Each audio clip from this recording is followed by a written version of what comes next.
বন্ধুরা, এই ছেলেটি পিৎজা নিয়ে আসে ডেলিভারি করার জন্য, কিন্তু সেখানে থাকা স্ট্যাচু তার বাইকের পেছন থেকে পিৎজা চুরি করে নেয়। আবার সেই স্ট্যাচু হয়ে দাঁড়িয়ে যায়। কিছুক্ষণ পর এই ছেলেটি তার বক্সে খুলে দেখে তো বক্সে পিৎজা নেয়। কিছুক্ষণ পর সেখানে পিৎজা নেয়ার জন্য কাস্টমার আসে এবং সে বক্সটি তাকে দেয়। এই ছেলেটি কাস্টমারকে জিজ্ঞাসা করে স্ট্যাচুটা কিভাবে এখানে আসলো।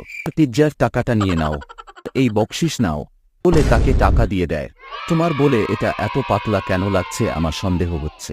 ছেলেটি বক্সটা খুলে দেখে সেখানে পিৎজা নেই। তোমার বলে এটি কি আমার টাকা, তুমি দিয়ে দাও, নিতে চাই না এটা।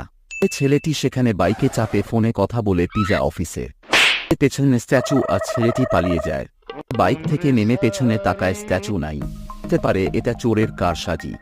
তার জন্য তাদের পেছনে পেছনে চলে আসে। একসঙ্গে বসে পিৎজা খাচ্ছিল।